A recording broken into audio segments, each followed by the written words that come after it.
Kurera pera tiri vapenyu.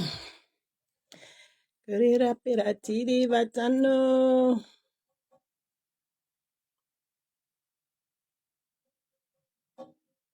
Kurera pera tiri vatano. Kurera pera tiri vapenyu. Oh, hi. Hi guys. Muri say, Happy New Year. Hi. I'd missed you guys. I don't want to lie. I'd missed you so much. I had missed you so much. Muri say. How are we wherever we are in the world? Tiri say. I love you, all of you guys. And Dotenda Mwari, he brought us safely into 2024. This is my first video on 2024, so I am so grateful. Hi everyone. Detail hi, and dudes, where are you watching Penny from? Where are you watching the African Princess from? Anyway, just a quick one. I have been so busy. I just relocated. If you are new on my page, I just relocated from Africa to Europe. And besides everything beautiful, England, kwakanaka. I don't know, ansandaona chakanaka ku England, guys. And reality on the ground, kunema challenges. Oh, muzukuru wekumashingo, hi in London. How are you? How is London? I'm hoping to visit London. I've said for me to appreciate Kuti, I have been in England. I need to definitely visit London because kwandiri kugara kunenge kumapraz, guys. Kwatiri kugara kunenge kumapraz. And I think I'm staying kumapraz ku England. Yes, Jem from Pretoria. How are you? I'm in Broomsgrove. Broomsgrove is under Birmingham, and I think kuside kumaprazi ku UK.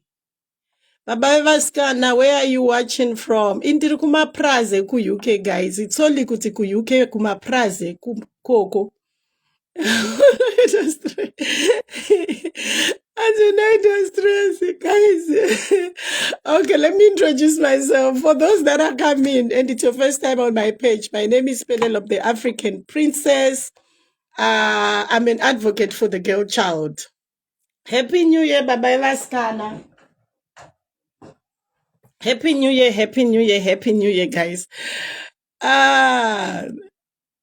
Guys, van ku UK vano over. Do you know kuti when people come to UK to know my experience? This is my experience. I think UK has been overrated.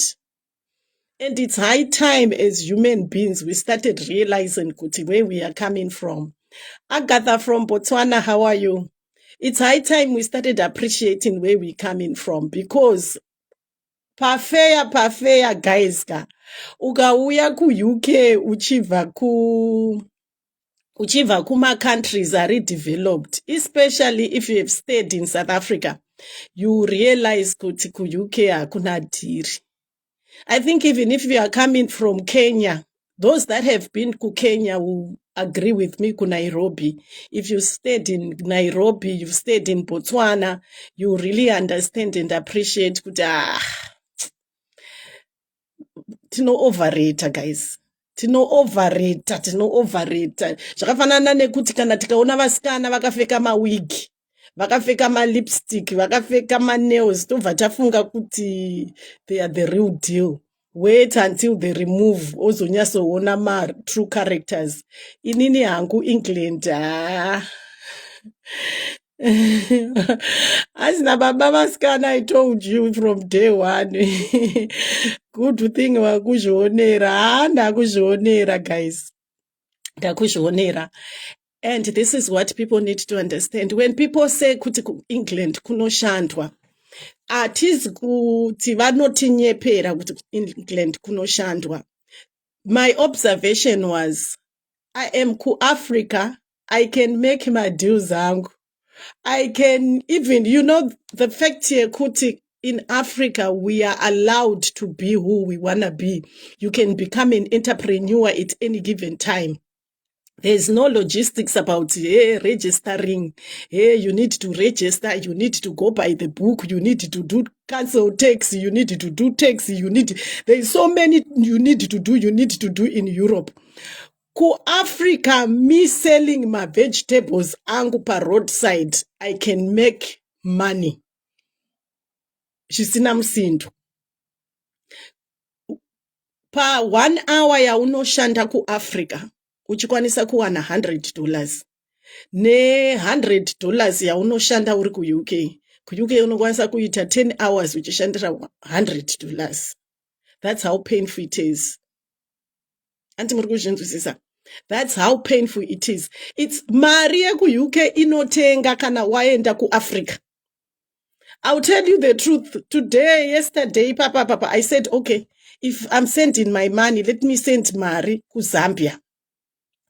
£100 ndikatumira ku Zambia inondipa 3,000 kwacha.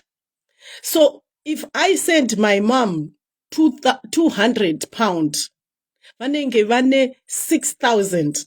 Mai vangu vanoita mbinga vari kuZambia, guys. Vanopengereka. We were laughing with my daughter kuti, you know what, mommy? I think Gogo is even going to start drinking beer. Because vanenge vakuti mwana wangu aenda ku London. Ndichivatumira £200. But £200 yangu kuno ku UK. Inokuitirechi £200. Yes, the food is cheaper. Fuel yeku UK inodhura kudarika fuel yeku Africa. We understand kuti vanowana fuel yavo maybe kunana Russia nenyaya dzehondo. It could be the reason. Accommodation, you guys, how are you surviving muno mu UK? How are you surviving muno mu UK? How are people surviving? Zimbabweans, how have you managed to survive? I have respect for you guys. I don't want to lie. For everyone that has been staying in UK and you have been able to sustain the bills, I have respect for you. It's not an easy path. Inini zvandiri kuita ndiri kuti ndikanzi ipapa kuri kunzi accommodation sharing tonobhadhara £600. Guys, do you know how much £600 is? Ku South Africa, £600 inenge iri mari. Inenge iri almost kuma 13, 14,000. 14,000, I can get my 3-bedroomed flat. In a respect, in a garden where my garden flat, not flat dzinokwira kumusoro. My nice, beautiful garden flat yekuti ndinogara nevana vangu vane freedom. Vachitamba. But kunoku is sharing £600. You, muzukuru wekumashingo, do you think you will be fine?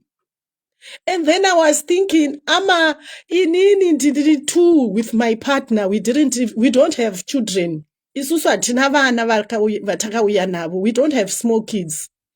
And then I started feeling sorry for the people vatakauya nevana. Masiwo is, how are you managing nevana? Won't the kids go through depression vakagariswa mumba every day? Imagine vana vanogariswa mumba, vana havana kana pekutambira from Monday to Friday. How are kids surviving ku UK, guys? Aiwa, let's talk, guys. Ndatitaure chokwadi. Hands I pay 1.5. £1,000 is equivalent to 2,300. It's 23,000 rands. Oisa 10 with 30 something. With that amount of money, 1.3, you would be renting a house in CBD Cape Town, Uripa penthouse, or even a separate entrance, Kukem's Bay. A 30 something thousand house in London. 4-bedroomed townhouse ku South Africa aishike kwese ikoko. hanzi natino zaishike une uchiwawa namari iri nani hanzi une uchiwana mari iri nani. Guys, this is the problem. This is the problem that we have. Tiri kuuya, and when people tell us kuti kulanda nakuiti, we think kuti it's a joke. No, Baba Maskana, you can't say kuti it's entirely the different thing. I personally feel the thing that is happening, you work and 3/4 of your money is going to accommodation. Zimbabweans vari mu UK, buy your own houses. The only solution that you can do to solve this issue is buy your own houses. Entai kumabhenki, ende kumabhenki tinotsvaga dzimba dzedu dzekugara, guys. You can't be giving umwe munhu 1.5 every day, every month. Calculate that money kuti at the end of the month, kana kuti at the end of the year, wabhadhara 1.5, 15,000 pounds. Yauri kupa umwe munhu. If it's going towards your bond, inenge iri nani.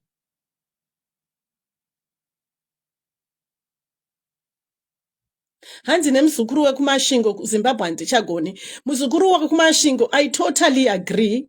Inini, as much as I am here, I'm also saying, as much as zvakaoma, as much as life yeku UK yakaoma, we need to accept the life yeku UK yakaoma. But let's start finding solutions. We need to find solutions. How best can we help each other to find those solutions? Kuti, instead of paying 1,500 every month, you are paying about 30 something. Inini ndiri kuvhunduka handidi kukunyeperai, guys. Ndiri kubva ku-South Africa. And then I'm being told kuti to rent a 2-bedroom house ndinoda 800 kana kuti 1,000 pound. 22,000. Imba isina kana yard. Imba yandisingakwanisa kuvhura ningirikini yangu. Amapiano yangu ndichiita noise. Andina kana freedom. Ndabhadhara 1,000 asi handina freedom. So where am I paying that? Why are we... Life is hard.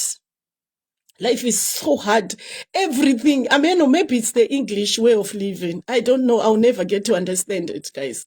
Bear with me because in Africa, kunondiitira tine freedom. Your kids can't play anyhow. You pay 1.5, but vana vako vanoswera vakakirwa mumba.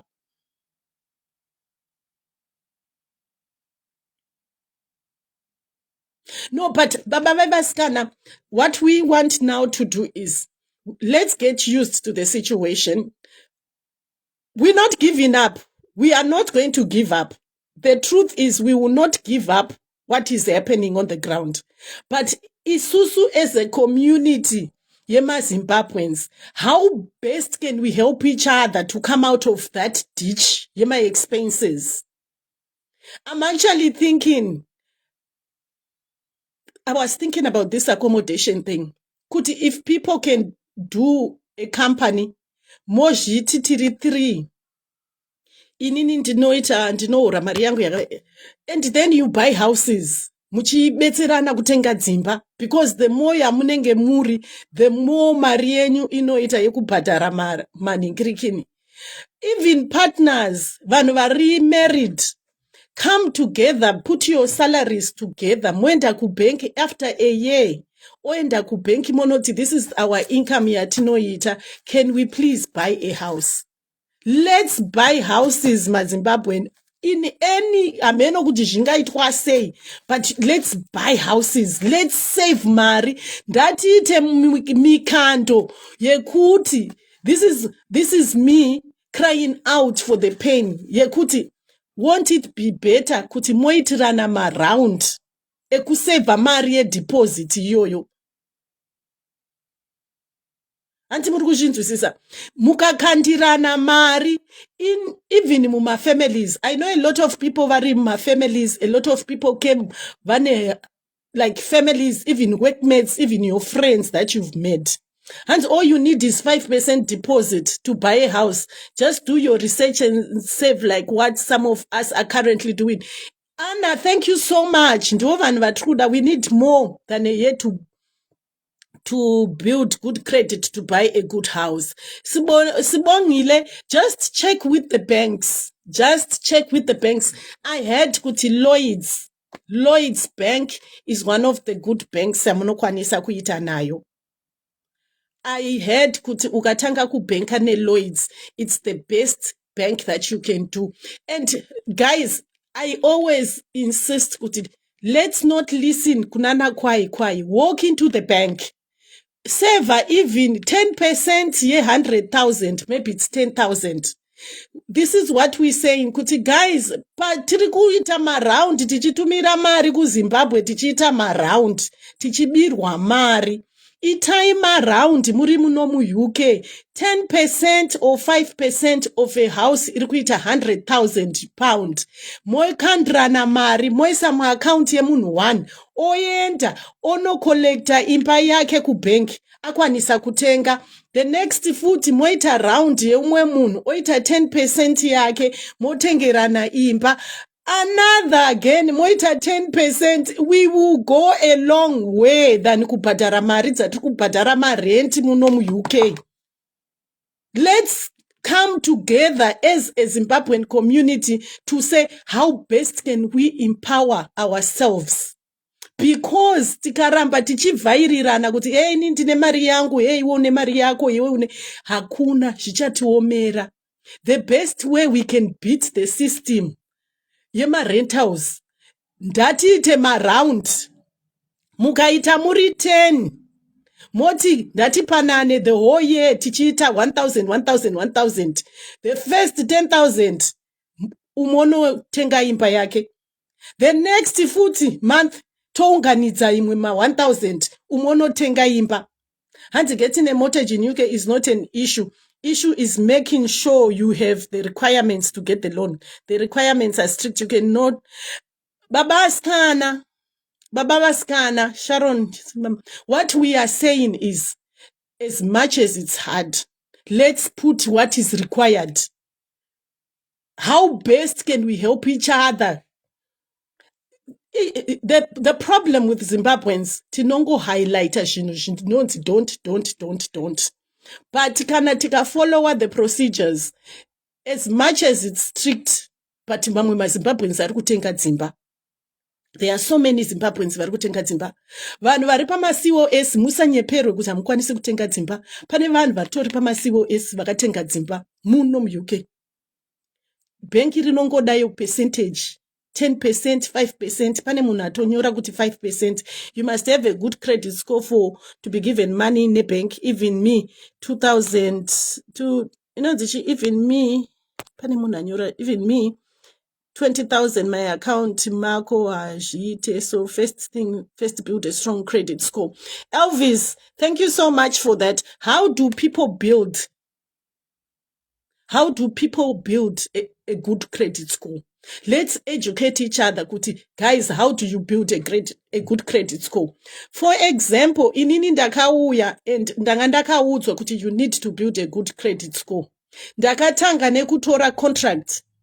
Madata angu andiri kushandisa ndeecontract. Ndikunoda kunokwereta iPhone.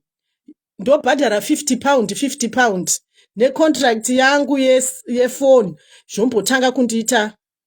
Kana zvichiita ndichanotsvagawo kaskoro kangu kamotikari pachikwereti futi, so that zvinhu zvangu zvese zvinenge zvine credit score. Hanzi 10,000 is not enough for a deposit.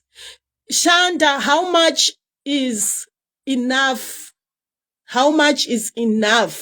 Some good notes. Desist from making convention back. Oh, thank you so much. I've also realized, Shingi, I've realized I shouldn't compare. It's not the same for everyone. There are some running businesses, they are earning 6,000 per month. It depends on how. Register your name on voters roll first. Thank you so much. Ndichingo pedza this show, I'm going to register my name per voters roll. Guys, register your names ma-COSS akauya, let's register to vote. And it's one of the requirements inoita ukuthi uwane your credit score kuti ite nani. Zvekutotenga imba depends which part of the country you are in. If you are down south, it will be expensive, but if you are up north, it's cheaper. I'm in the middle. Kwedu kunonzi West Middle. We are in the West Middle. Also register to vote to earn a good credit score. Let's procedure yeku register to vote. Tinoenda pane which websites. Baba vaskana tisireo peku vota. Hi, swaga uri boere, swaga pe yangu iri kuuya musi wa10. Ndoda kuspoila shawari yangu. Ndikuda kuspoila sweetheart. Pe yangu iri kuuya musi wa10 this month. I'm happy to see you. Thank you so much. So this is what we say in Kuti. We cannot keep crying. We cannot keep crying. Same as Zimbabweans, we need to find solutions. How do we beat the system? Because surely kubhadhara rent ye 1,500. Chero chihora mari yakawanda say, don't you think that's too much? Ndachuka komatama guys, apa ndimbodyi. I have been working. I am so blessed and ndiri kukunyeperai. I am working. Ndiri kutotya kucomplaina kuti ma-hours akawandisa paChristmas, paNew Year, ndaishanda zvichinzi endai munoshanda kumabasa. Inga UK yakanaka Penelope atochuka. Hakuna zuva ndodo, hakuzi kunaka kwekugarika, hakuna zuva. Ever since I came and said ndamboona zuva. Hakuna zuva, vanhu vanogara mumba, unokwanisa kufamba from here kusvika Hameno kuti kana uri muCape Town unokwanisa kufamba from town kunosvika kuSea Point usina kana kumboona munhu kana one munhu mustreet. Hakuna vana vadiki vamunomboona vachifamba, you only see the elderly people. Hameno maybe nzvimbo yandiri kugara, but it's very awkward guys. Oh, and register with Experian or Equifax. Are you married? Sin, ndikutochaga murume. Tochaga murume. I'm lying. I'm lying. Handisi kutsvaga zvemurume guys. Handisi kutsvaga zvemurume. Ndine varume hobo. Ndakauya nemurume. Ndine vamwe varume vari muno muUK. Handi munozati ma+44 anenge achingotinyorera tiri kuAfrica.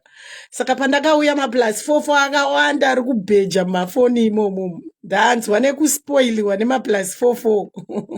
But the nice thing kuUK chero kanyengwa vanhu vanogara kure nekure, saka zvemujolo hakuna kuUK. Chero mukanyengwa munenge muchingotaurirana pamafoni. Zviya zvekuti ndinouya kumba kwako, munhu anouya seiwo uri kushift. Kunoshandwa kuUK guys. People that want to come, I want to tell you the truth. I wake up at 5 o'clock because I have to drive going kubasa. Ndikashika first time yangu ko yangu ndotanga basa na 5:45. 5:45 ndenge ndakutofana kuchimhanya ndatokloga basa. Ndigopedza basa na 9:30 manheru. Saka kunoshandwa. Hauneti, body yako hainete uko. Asi unenge wakunzwa nehope because you hardly get enough sleep. And bless swag, I'm telling you the truth. Ndiri kukuda zvangu. David, where are you? David uri kupi dia? Ndikuda munhu ano ari muUK watinombopota tichiti kana tiri off uya timbosangana. Uya timbojuta. Ndipa vanenge vari kubasa, hanzi vakadzi vekuUK vanoti kana murume ari kushift vobva vati uyawo. Musanzwe guys. Anyway, handisi kuda kutaura zvinhu zviri negative. I want to encourage people, especially vanhu vari kuUK, because kuUK kunodhura. It's expensive. kuUK kunodhura. And pamotikari, guys varigara vari kuno kuUK, chimbondi advisawo. Ma-insurance inodhura sei. Kuti ukatenga the latest car kana kuti ukatenga old car, variation ye-insurance, how do you manage kuti uwane insurance, the cheapest insurance? The cheapest insurance, how do you manage to get the cheapest insurance pamotikari pako? That's one thing. Because sometimes we get excited nekuti ndoda kutenga motikari yekudhara, ndoda kutenga motikari yakachipa, and then you find out kuti maybe even their insurance inenge ichidhura. Cost of living crisis iri kumamisa tese. It's so true. But let's buy houses, guys. Let's have the courage yekuti walk muma banks and ask for advice kuti how do I get to buy my house? Zvinoita nani kuti it will help ukazvitengera imba yako. Pane kuti utange kuvaka kuZimbabwe, try kutenga imba kuUK. Kana wazofunga kuti 5 years from now handichaidi imba iyaya ndakuda kudzokera kuZimbabwe, you can always resell your house. Another business plan yandakaudzwa nemumwe munhu.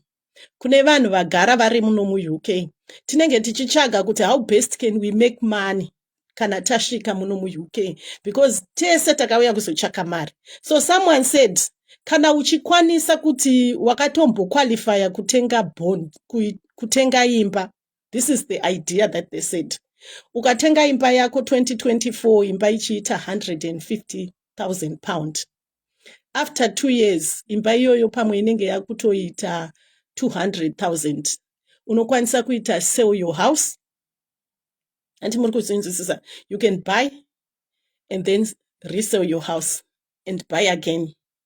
Then my ideas also, if you buy dzimba, don't buy dzimba dzakagadzikwa dziri neat. Because dzimba dziri complete and neat, they are expensive. So you can look for houses dzinenge dzichida kumaintainwa.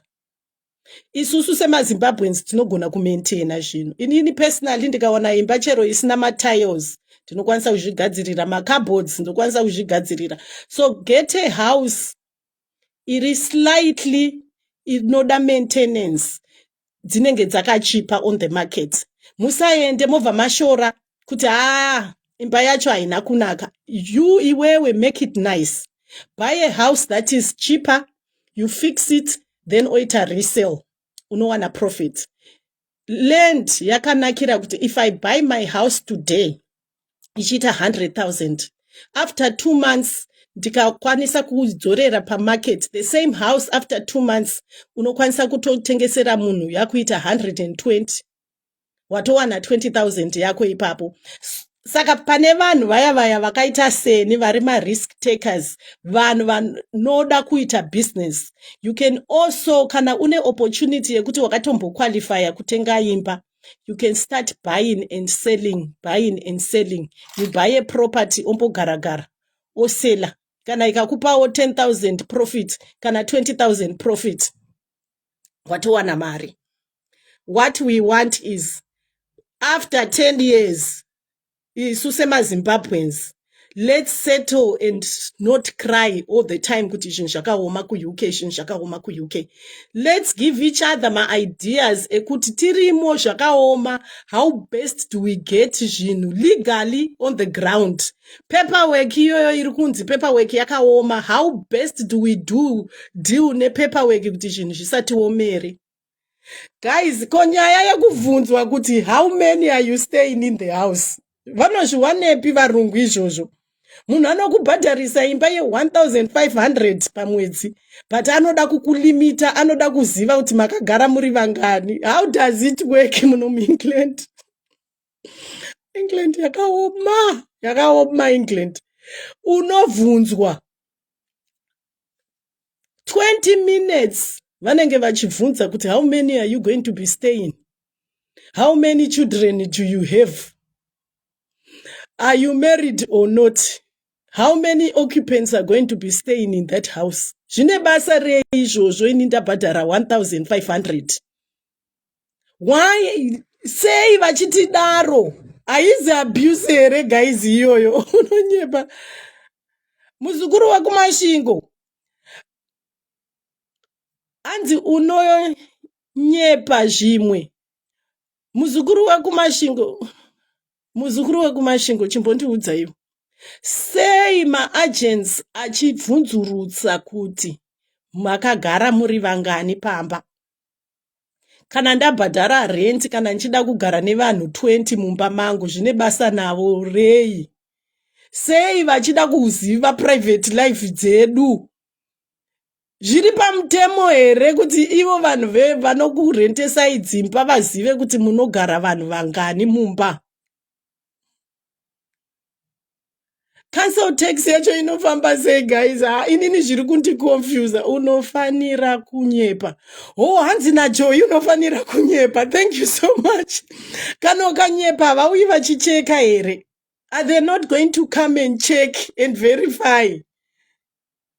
They want to know if the house is big enough for the total number of occupants.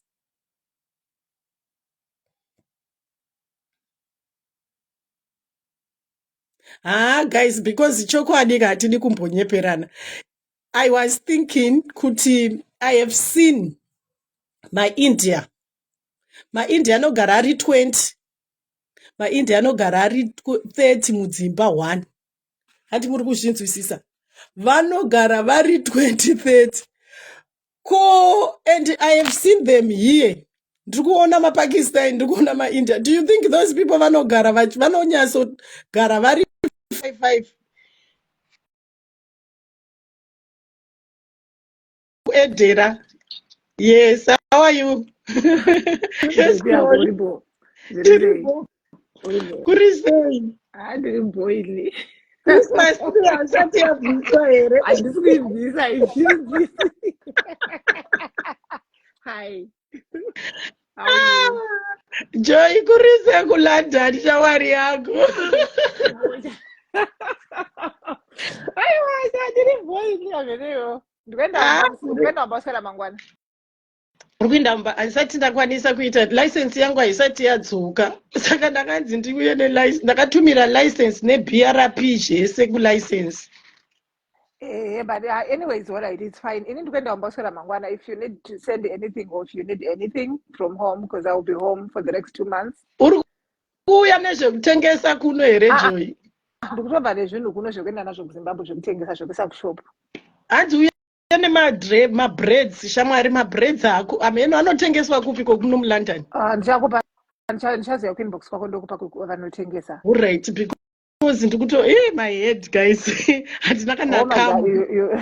You need to remove that, honestly. You can actually do some wigs. You can do some yes, I think like I need a wig. And if you know magodi mukati, then you can actually do some wigs. Okay, so panine yongo shaura. You know, it's not everything that you should say chokwadi because kana zvekutamba imba unoishaya my guy. Unoishaya. Oh, again, didn't try. So down and try this. Takwenda unotora negirikini yangu. Andina charger. Ukana zvekutamba imba unoishaya. Because what those guys do, vanokubvunza questions vanenge mchigara muri vangani zvimwe zvachino unongonyepa open loop. It's not harmful anyways. But the one come and inspect in the middle of the night. Aiwa, iwe chamarwane kunokunovaziva vanhu kuno vari professional vakasiyana nekuZimbabwe vandamba tiri kutaimira vanhu. Zvekunyangira vanhu. Kunokumwari vanopenga. Because isusu katakauya tiri 10 guys. That's a huge number anyways. Takauya tiri 10 vanhu vachiti kwai masiOS kudi takauya tiri 10. Nayo 10 ndo 10 maida. Aiwa guys. Aiwa that's too much. Takauya tiri 10. Takatoti Zimbabwe tatovharisa. Kuti haipenyaska nakuya muri 10. Takatanzwa kuti London inonakidza guys, ndobva tatouya. Aiwa 10 is a huge number by guys. Vakutiti kwai, how many are you in the house? Makavati muri vangani? Aiwa, inini I came with my partner, saka tungori 2. But zvakangondishamisa kuti why are they asking? Partner as in what? Boyfriend or? Inini ndinosainisa vanhu handiti zvekutamba ini. Wow, okay, congratulations. Doni ndinosainisa vanhu ini ndatobva mukaenda kwaMujiti uko kwave nemazita 3 aPenelope chakadai Penelope. Naimwari Penelope. But anyway, how are you finding it here? Yeah. So, but you know what, Joy? I saw you doing things, you must stand. You need to come up with a plan. How best can we secure dzimba muno mu-UK as women? Because kubhadhara rent ye-1,500 after 1 year unenge wabhadhara mari, unenge wabhadhara 15,000 pound. Okay, wakaona pane live yandakaita so wakaiona imwe mukadzi wandaitaura naye nenyaya yekuti guys, it's actually a good idea to have a certain deposit, then wobhadhara zvako. Let's say wazowana mari, handiti mari iya, let's say wapiwa imba kana watenga imba, wabhadhara a certain deposit, ukubhadhara mortgage, let's say 1,500 plus yakatowanda 1,500, uchiziva kuti imba iyi ichange iri yangu. Yes. Ukunzwisisa. Saka inini hangu I really feel like vanhu vanofanira kungwara kushandisa pfungwa. Yes. That's what I think. I also feel that. Yeah. Because ukatarisa mari yatinobhadhara penlop, rent house, wotora mari woita imba, like izvezvi kunoku kune modern houses, of course anodhura, but you find kuti those modern houses are much better. Kune dzimwe dzimba dzakachipa, kwete dzimba dzinodhura, but still unenge utoripo for as long as you are paying a mortgage towards imba yakuziva kuti imba iyi ndeyangu, hence unenge uchiita zvinhu zviri nani. Saka and I think it's a good idea. It's a very good idea. We need to come up, even vanhu vakaita magroup of 10 tikati 1,000 per month or after 2 months munhu tobhadhara ma 500 whatever amount guys, kuti tokwanisa kuti 10,000 munhu unokwanisa kutsvaka imba yake ye100,000, 10,000 umwe ukwanisa kutsvaka mari yake ye100,000, ari kudawo ye100 between 150,000 because dzimba dziri I noticed from 100,000. Munabvunza anonzi baba vasikana hanzi before usati wareza mari unenge uchigara pai unogona nge uchitorenta because zvakafanana neni handiti right now I ndinorenta, I stay in a rented apartment, but mari yaunobhadhara because like this is a modern house, mari unenge uchibhadhara it's almost maybe 1,500 pounds, handiti kana depending nekuti uri kuchishambisa sei, but zvinozongokosha kuti uwane pako pekugara. Kana kuti maybe kana uchishanda ku-live-in, there's no need for you to look for an apartment nekukurumidza. You can actually be in live-in maybe for kind of 6 months, as long as you don't have a family here, for as long as you don't have a partner here. Unenge usina need yekuenda kumba kumboonana nemunhu. Saka then you can actually raise some money because vazhinji vanenge vari ku-live-in vanotambira mari guys. Live-in has got money. Saka ukareza mari yako, you can actually raise kana something like 2,000 pounds a month live-in. And within 5 months une 10,000 pounds. But zvinotanga zvinhu zvisingaitike because people think like it's not practical because unenge usiri mazviri kana kuti vanhu tajaira kudya mari. You understand? But you find kuti when you are raising money towards something and if hazvinetse. Saka ndingoti hangu kana uchikwanisa uchimita criteria yemamortgages, uchimita zvemacredit something zvezve, inini I think is actually better. I know kuti zvinotora nguva kuti usvike ipapo pekunzi waretwa wadini, but it's actually better. As kana win a case, you can still buy a house. Yeah. So another thing that I just want to add on, because you are aiming for something. In personally, I've opted, we're going to share. I am going to get an apartment and I want to get people to share. Because ndingabhadhare mari yakawanda yese nchizviti ndiri muluxury inchida kuseva mari. I would rather save that money ndotenga imba yangu. So for the first year yangu ndiri teach people to save money realistically, you'll be able to save deposit after 2 years. You need to understand kuti zvakafanana nemunhu akaita kana kuti seri kana tisapenlop, we are doing some stuff kuZimbabwe, whereby maybe I get 4,000 US dollars a month, kushopu ndinowana 1,000 US a week, or more than that. Kunoku ndinenge ndakagara because maybe I've got something that I want to achieve. Maybe zvakafanana neni kunoku ndikuitira mapepa evana, I'm not here for money.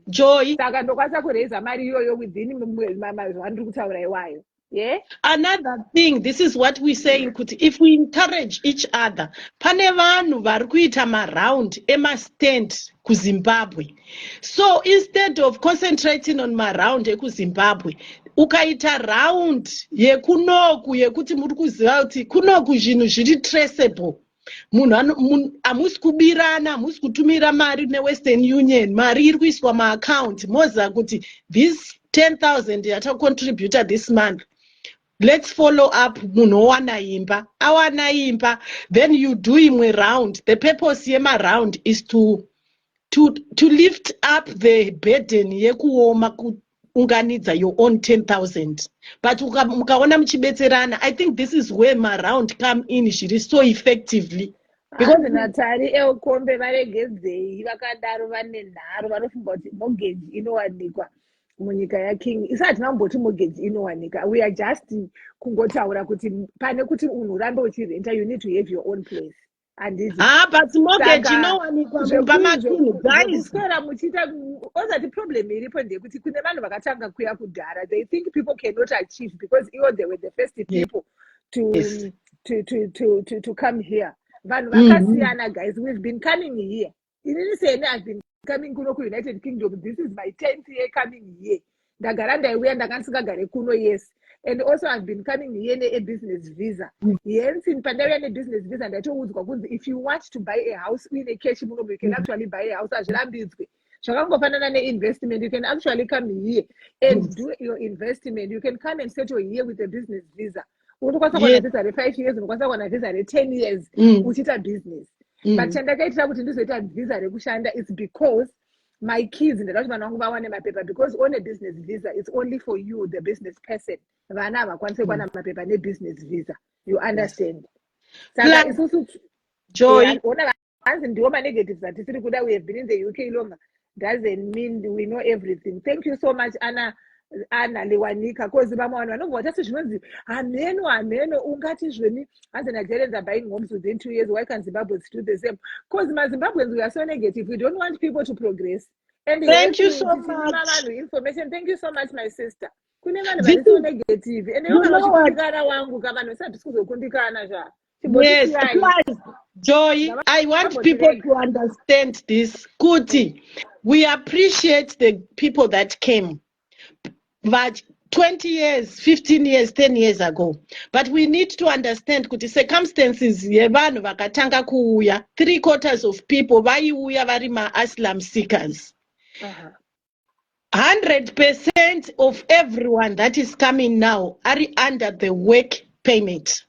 Kana une work permit, une advantage, you are allowed to do a lot. And condition chete one yakanyorwa pa permit yedu yakanzi we are not entitled to public funds. Chete. Exactly. So zvimwe zvese kuti ndinokwanisa kukwereta vanoziva kuti uri mushandi uchabhadhara mari. They will be happy to assist because you are investing in their country. Havambokurambidzei. One thing that people are not understanding, mukaenda tiri 500,000 kubengi tichinoti toda kutenga dzimba, they will be able to give us because they know we are investing in their country. We are not taking out mari yatiri kushanda tichiendesa out. So they will be able to help. Ku South Africa, the same thing happened. FNB akaona kuti maZimbabweans akawanda, maZimbabweans anga kuvhurirwa ma-account, ma-business account, kuti mari circulate within the country. So if people start understanding kuti with your work permit you are entitled, ma-conditions emunhu akauya kudhara, vamwe they managed to get ma-citizens, vamwe they're still working on their paperwork. Haasati ave ne-paperwork yemuno mu-England yekuti agare zviri right. So I'll give you my example. And it's when I came here, I've achieved a lot within this short period of time. And it hanzi kungotaura reality wakutoudzwa magara aiwa sikukudza ichokwadi because imimi mumva maita sezvinonzimba inini kuita sezvinonzi muno muuk hamuna chinotomboitika. You want everyone to spend makore amakashanda takasiyana vasikana, ndosaka imi muchinzi elpombu achinzi pendopi inini chinzi joy. Hamuzi yemabank accounts edu, you don't know where we've been. Takauya tega saka imbotisiyai tiachieve zvatoda kuachiva izvozvo rega tiite maresearch edu pane kuita basa rekutimirira murodi because we are so tired. You know every time ndakanzi zvona handikwanisi kuwana rega ndikuti zvandakaita ndada kukweleta phone, you know, just a phone, a general phone. Mafoni amemwana mutombo awane makauya kuno kuuk irini kweini. So you know paunokwereta paipai handiti vanokuvhunza pane ma-questions avanenge vachikuvhunza in terms of zvauri and ndatopindura ma-questions angu paipai. uzati ndandaita sepenelope ndanga ndisina ndandangoshanda muno mu-UK 1 month. Do you know kuti I was given mafoni mangani? Ndakakwereta mafoni 2 ndine ma-iPhone 15 izvezvi. Izvo zvinhu zvanwe pa-iPhone 15 ndikabva ndatora neipayainedo ma-COS mukaenda COS, munhu wese mu-COS ukaenda une drivers license yako yemuno mu-UK ukaenda ku O2 orange iyaya yemafoni vanoda yo license, not your BRP. Vanoda yo license. Unotora foni yaunoda ugotora iPad dzaunoda. Okay, pane munhu ataura something hazvizvo but foni nemba zvakasiyana isa tamboti tiri kukwereta dzimba takunza kuti tiri kushanda mari tidhiposite dzimba hapana chinomboshamisa. This is what people need to understand. Kombe baba iona kungodetsa ndikutojoka zvangu ini ndichamwari handisi munhu wepressure ndeitonakirwa usazvinetsako and I'm not a beta somebody. This is what people need to understand. Kuti kana uchitoapruvirwa kukwereta it means kuti imba ndeyechikwereti mota ndeyechikwereti. Aiwa ndira ndikuzepenelope ini ndakanzi nemunhu kana kumota chako mota havatombokuperetesa because uri munyowani ndikati no guys let me go. Ndobva ndatoenda mota yangu yekutanga ndakasvika ndikaitenga cash. Ndobva ndaita about 3 months. I had to bva ndaapproacha my bank Lloyds bva nditi malonzi emota tinopa but hausati eligible. Ndobva ndaudzire mashamwari yangu approacha this other company bva ndaapproacha that company. Company yazvatonditi totarisa chine zvikanzi no isusu tisu tinokufanda handiti then you buy the car yauri then you'll be paying to us. Then boom, it happened. You know Joy, yeah. I think a lot of Zimbabweans vari kubva kuZimbabwe where they are used kuti zvinhu zvinotengwa necash across the border kuSouth Africa guys is takatomaster chigame chechikwereti ichi. Kune vanhu vanofanda like you saying kuti vanokufanda. There are companies that will fund you. There are companies that will fund even your mortgage kuti isusu tiri kutora ndisu tichaita kuti kana akafoira munoona isusu because we are billionaires running a company. There are people that are running my businesses like that. Saka do the research, don't run and say zvakaoma. Guys, we are here to England to stay. Some of you will not even go back to Zimbabwe. If you start saying zvakaoma now, you will close doors until 30 years, yeah, 80, 90, uri mu England, usina chawakabata uchingoti zvakaoma. Comment ya Cherry, Anthony Cherry, ari kungoratidza kuti zvikwereti zvinotoreka. That's very true, Cherry. Handina kuti hazvitoreki. Because the challenge yatiri kuita ndeyekuti isusu as a Zimbabwean community, guys, we need to learn to encourage each other. We need to learn kuti tikati pakapinda vamwe vanhu vanyowana handiti isusu handisi kuti musatiudze zvinhu. Tiudzei zvinhu. But musatiudze ma-experiences enyu because ndeenyu ma-experiences. Vamwe pamakauya kuno makauya muchiuya kuzogara nevarungu venyu vakazokurambai mukavatiza handiti maitotsvagwa nema-visitors visa. 3/4 of people that are in here vakauya nema-visitors visa. Imimi mbomirai regedzai vanhu vanokundikana handiti. Yes. Regedzai vanhu vatrai vanokundikana vega. Imimi magogodera emu-UK tikukuzivai because manyanya kudzikisira vanhu. Izvo zvinhu kuzati munhu anesiwesika anenge chose zvinonzi asi munhu but those guys vamwasina vakutorera malife iri nani vakutorera malife iri nani takaimbosiyai vanhu imi magogodera emu-UK ini. You know what? I just want to encourage everyone ane COS kuti if you are working urine COS, well done because you got a work contract. Hauna kuuya wakaita border jump. Hauna kuuya kuuya uchiita zvinhu zviri illegal.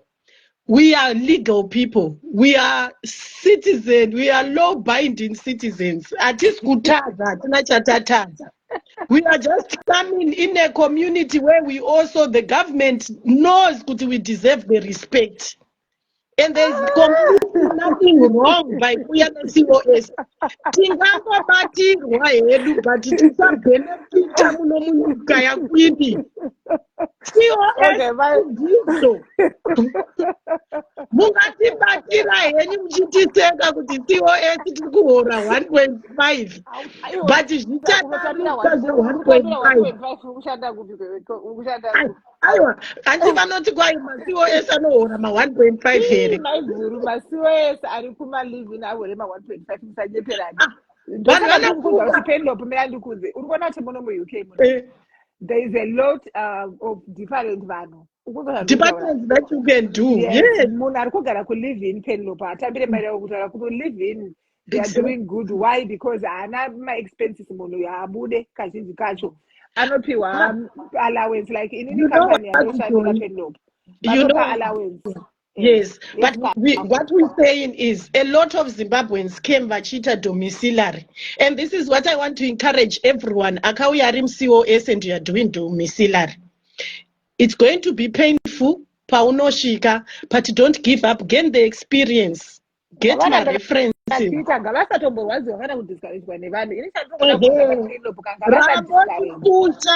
Then thereafter unotanga kuita ningirikini kana wapedza you can switch.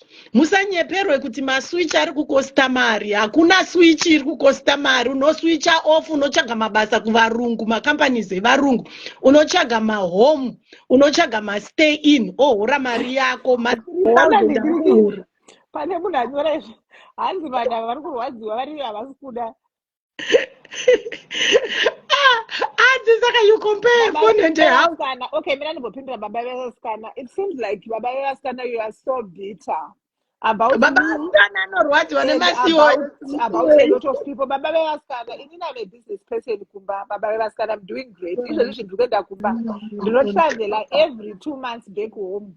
Ukatasa mari yamuri kutaura nezvayo mari dzinotambirwa kuna ikwane kutravela kuenda kumba nekudzoka every 2 months. Izvozvi kusvika mangwana ndendoti ndege ndikuenda kumba because I'm a business person.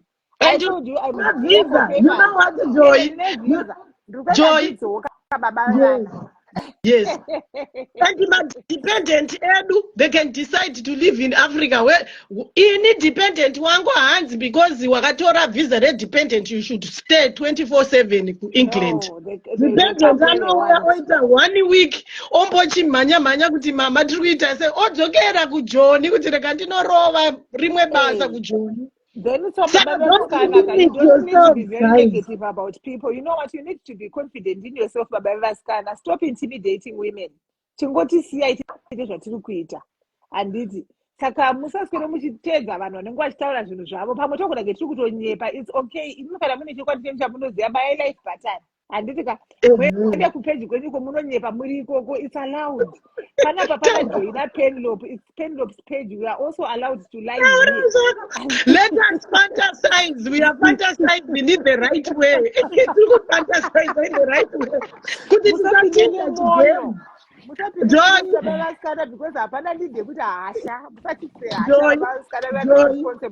inini ndakazviudza kuti guys tichaita isusu tiri magame changer.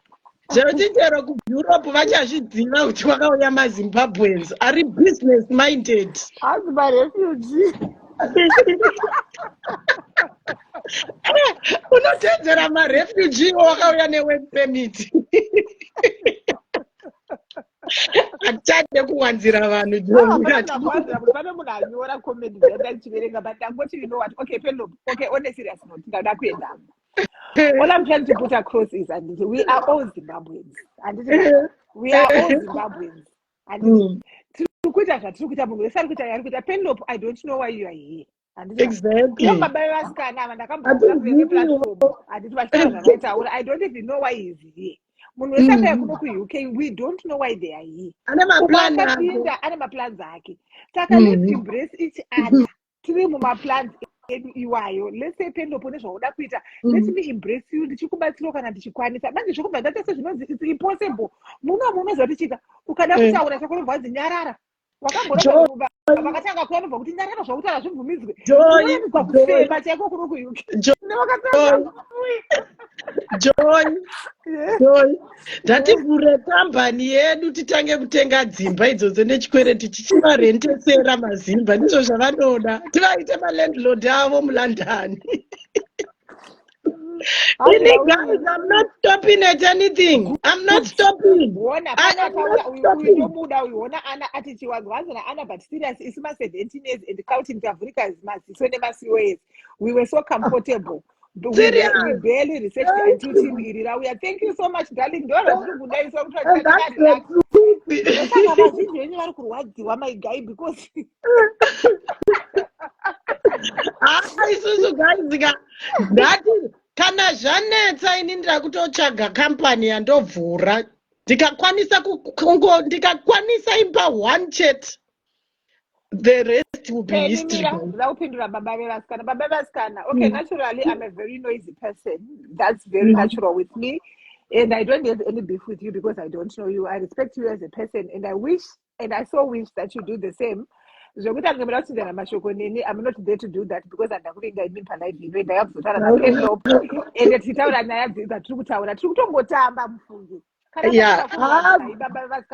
Joy, hatisutambotamba tiri serious panyaya yekutenga dzimba muEngland.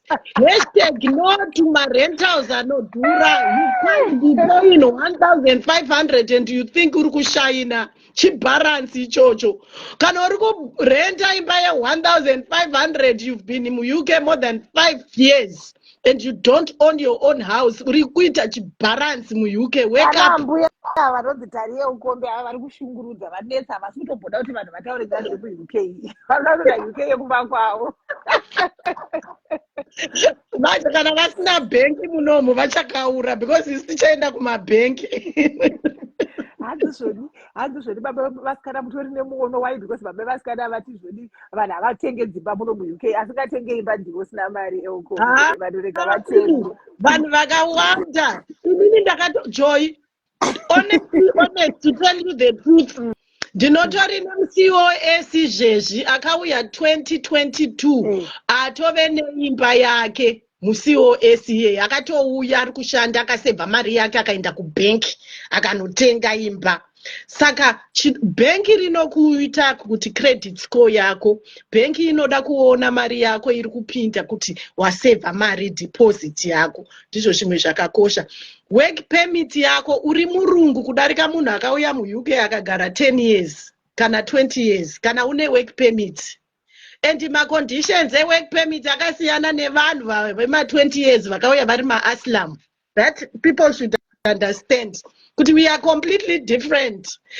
Kana uchibva kuSouth Africa you will understand kuti kana une work permit yako you are entitled to everything. Chikwereti chese kuSouth Africa vaitotiti kana uchida kutenga imba unotanga wambobhadhara maybe half. But Nedbank yaikupa 0 deposit dzimba. Vamwe mabhenki achiramba asi Nedbank yaiti as long as une work permit uyautore imba. Imba yakanakira kuti ukatora chikwereti ukakonewa kubhadhara uitakure kuenda nayo kuZimbabwe inosara iri munyika mayo. Saka hapana chaunenge waluza. Kana wakonewa kubhadhara mortgage yako you can resell the house or recover mari yako. So there's nothing chaunenge waluza. You are better off paying your 1.5. This woman is very positive. Wamona anonzi Anna Liwanika and Masiwa keep stepping on Mutsipa yenu. It was a high time we woke up and being too comfortable and stop being too comfortable, which is very true. She's actually saying the truth. I've been speaking to this other woman who came to Dara and she joined ndakatingatombofunge kuti ndofana kutombomvura maziso hanzi ndakangogara and pakatanga kuya Masiwa ndakatanga kutoona kuti guys we can actually do these things together and people are now doing better. Yes. Inini ndikuto encourage vanhu ma 20-year-old UK munozivana. Itai round muti ma 1,000 umotenga imba. 1,000 umotenga imba. Guys, I've got someone now. We are panapa. Let me go and open the door. Yeah.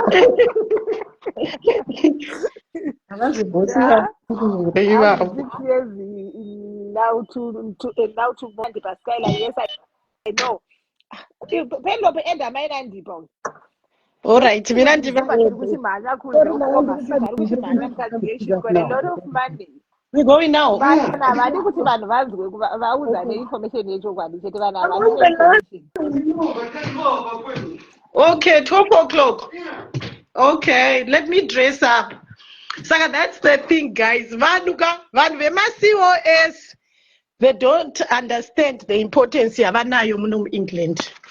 Takakosha and government iri kutoziva kuti kwakauya workforce. Invest muno muLondon. Watindi ederani? Maina ndipa isa request uedwe. Nandipa isa request. Muede. Ari kuchimhanya yeye ari muCanada. Hai nini guys, chibondibaiwa kana 1 month iyoyi January ichipera. Next month ndakatopinda maround ari serious. Yekutenga imba muUK, not kuZimbabwe. Ukapendo problem chayo asipe wani. No, asindatuka here. I want to become a landowner. You know, we need to practice what we are speaking to people. Let people see kuti Joshua zvinoitika. Unakwidza BP yevanhu asiti wani month inoteka. Munhu anenge akafamba nezodzo rake rakasiyana nerenyu. Zvinorambidzwa here. Ndifane ndiparewo dhoiro. Thank you. Zvakafanana takauya takanzi zvona anzi team COS hamubvumidzwe kuita mabusiness. Pandazogoogle apa ndaona pakanzi team COS unobvumidzwa kuita imwe business outside so long uchikavha ma-hours ako kupi uko. Company inonzi inini company yangu yekuUK ndichida kutrya because ini ndiri wema-trial and error. Ndakatrya ndikati I want to register company. Ndikatonyora company yakanzi Ruth's Children, Ruth's Kids. Mai vangu vanonzi Ruthi. Tikuvawisa kuno kuEngland vacharepresenta Ruth's Children. Ini ndikwaya zvitenderwe kuvhura company muCOS. Aiwa, let's encourage each other, guys.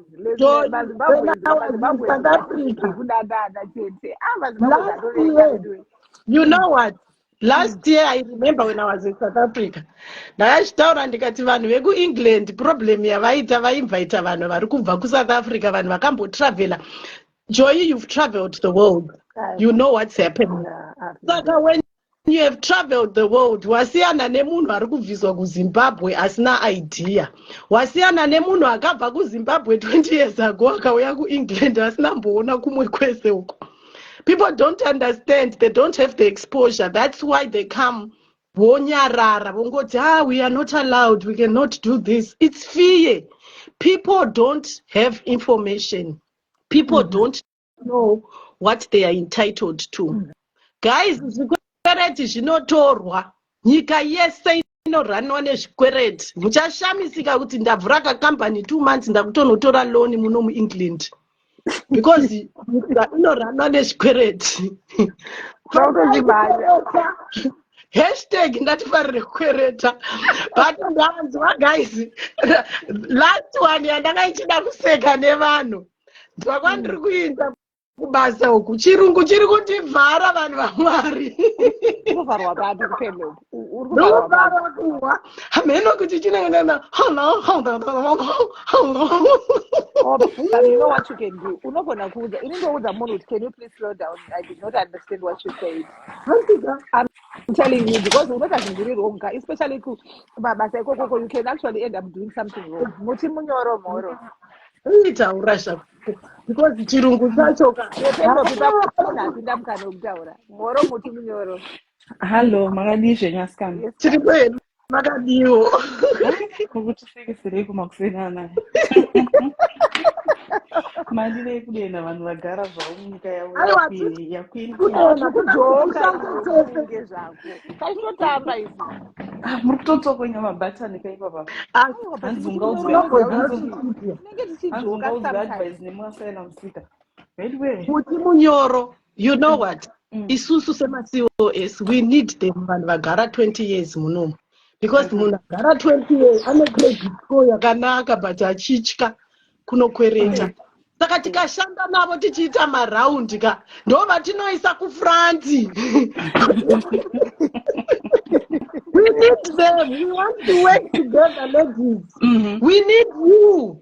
We need you. Ndivo vatiri kuda kuti vaite mapioneer tichitenga dzimba zvekuti chero bhengi parichazoti musiwo esa ne 2 weeks rinomupa because ari mugurupu revanhu vakarongeka vagara 10 years muno.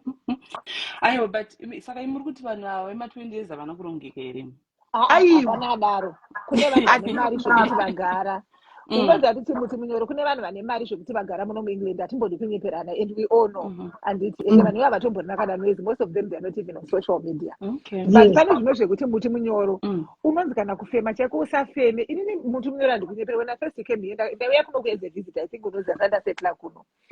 But pandakazoda kuita zvesettling maadvice achanga akawandisa, handisi kuti ane problem zvawo, but unozoona kuti zvinhu zvachiona Joy, vanhu vekuUK chavanogona kutaura advice dzavanokupa. Don't do this, don't do that. Havakudze zvekuita muti munyoro. What you're saying is true. Inini I can say from my experience ndichiuya kuno 20 something years ago pazvidzo. Tainzwa rwone vanhu vakanga vauyawo before us. Uchinzi sadai usavhure bank indaenda nekuseri. Nokunovhura ndotona ndatovhura masikana kozva zvainzi. Wazondiita bhodha muti munyoro. Mufunge taitodaro. Vanodaro. Saka sometimes unonotry indaiti nini handidi kuudzwa nemunhu ndinonorambirwa. Ngavani bhengi racho ngarirambe ririro. Pane kuti inini munhu okay wagarako muno but hausiriwo unoziva zvese. Because ndinonorambirwa pabhengi pacho ipapo. Plus, you know what? Zvakafanana nezvatiri kutaura zvedzimba. We are encouraging. We're not saying kuti tikubira vanhu kana kuti tikuita sei. We are encouraging. Kwatiri kwakasiyana siyana. England yakakura iyi. Kwatiri kwakasiyana siyana. Walk in the bank. Have the courage to walk in the bank. I have saved 40,000. I have saved 40,000 yakawandisa. Just walk in the bank and tell them kuti ndine 10,000. Can you help me? I want to buy a house. Onzwa kuti bank rino kuti chi. Yeah, because the worst that can happen is they can just say no. Yes. So you can just go and try. And you know which is okay. The nice thing about the banks, that even if the banks will never turn away money, guys. That's the truth, because the bank is a business. So even if you have maybe 10,000 and they want 15,000 as a deposit, they'll even encourage you, Kuti. Okay, they'll give you even my hints and ideas, Kuti. We will be able to give you Kanayashka 15,000, Kanayashka 20,000. They'll give you, they'll even tell you maybe my promotions and then ranwa ikoko kupinga. Iwo siri kumaziva. A lot of options kana walk in the bank. Inini ndakazviti kuLloyds. I want to buy a house. Ndatanga basa ndatove ne payslip, but I want to buy a house. How much do I need to save? Depends on what you want. 10% of the property that you're going to buy. Okay. Because uri musiwo esi kana kuti chi kana kuti mamwe ma condition. 10% of the amount of the house that you want to buy is what you're going to pay for deposit. Tikati I'll come back. Guys, I have to go. Ndikunotsvaka imba. Ndakanchimbogara muimba ya. Okay, I'm coming. Chamboendesa kunotsvaka. Chamboita viewing. Nhasi ndine viewing yedzimba. Joy hanzi naswaga. Swaga isweetheart yangu. Ndada kuti swaga uye kunoko. Hanzi muregererewo muunblockewo please. Ndiswaga. Hanzi please. Ndakati ndakambloga. Hanzi Joy yakandibloga ndataurewo neni. Please, muunblockewo. Unoza ndichi inini hangu handidi kunyepera pelope. Ina handidi drama. You understand? Ane zvaakaita saka ndakangoona kuti the best thing is just to block him and do away with it. And ndimuone ndimuone life goes on. Yes, it's okay. Thanks so much, ladies. I have to go. Okay, Thank you. ndakubhadhariswa ma-1.5. Hayi ndonobhadhara ndokubata. Bye bye. Thanks so much, ladies. Okay.